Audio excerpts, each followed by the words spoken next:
Hi, folks.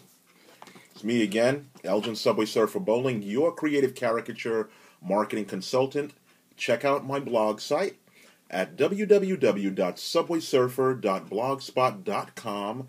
That's www.subwaysurfer.blogspot.com. Now, there's a reason why I'm mentioning the blog site. In fact, if you go below, you can kind of click on the link to the blog site and go there. Here's what you're going to find, or rather, here's what I want you to look at first.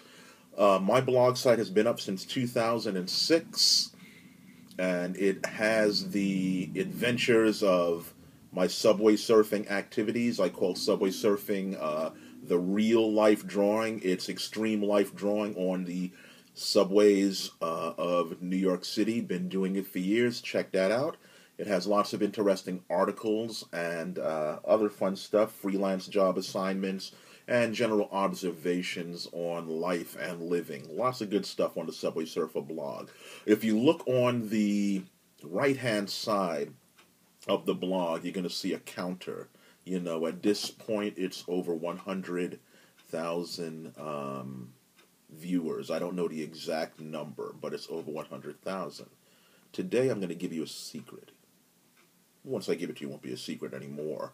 I'm going to tell you how you can get more viewers, more traffic to your site.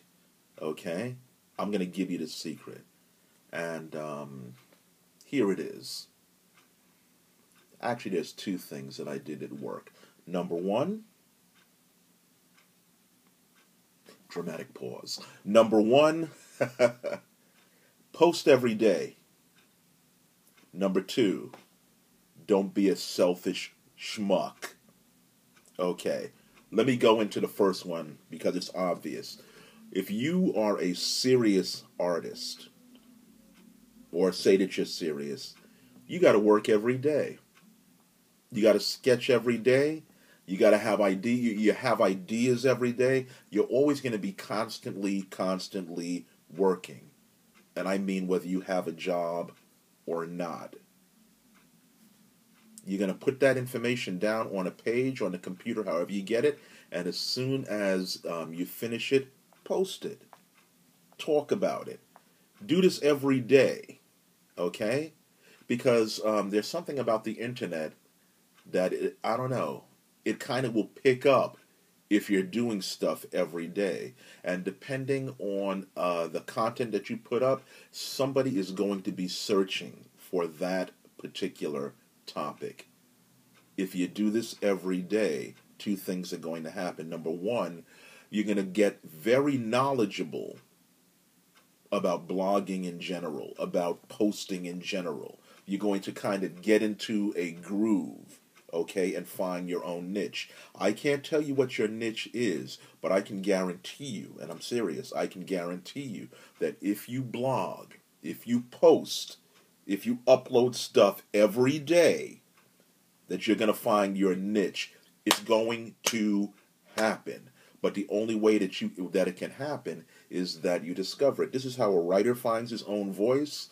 This is how an artist finds his own voice, okay? And like I said, if you do this every day, somebody's going to take notice. The internet is definitely going to take notice of it.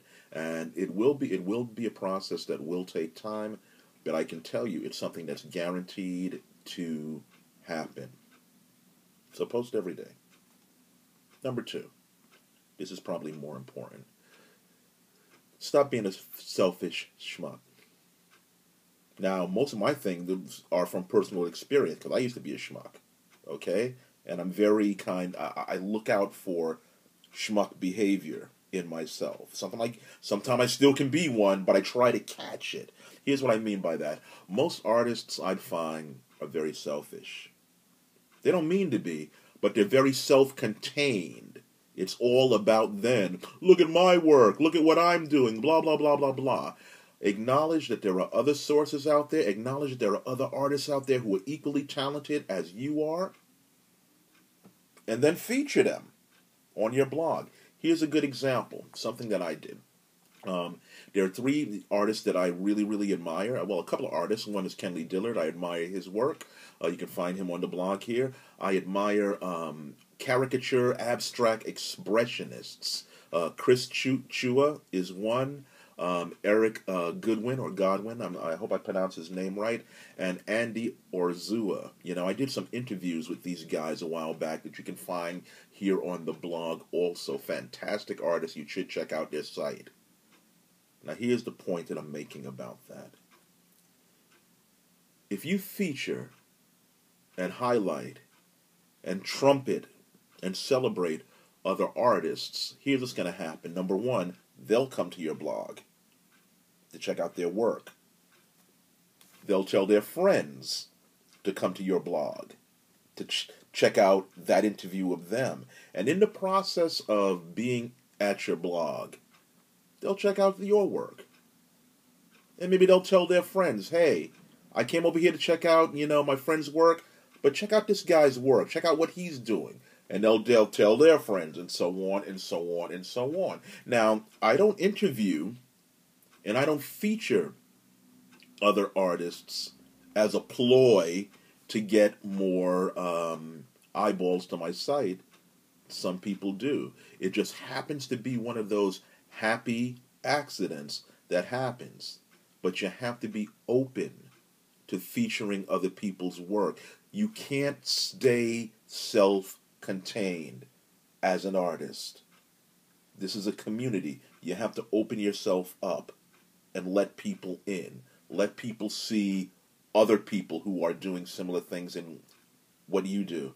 And I find that when you do that, the traffic will just come pouring in to your site, and more people will want to find out who you are too, in addition to the people that you've highlighted. So do those two things, and I guarantee that the numbers are going to go up on your site.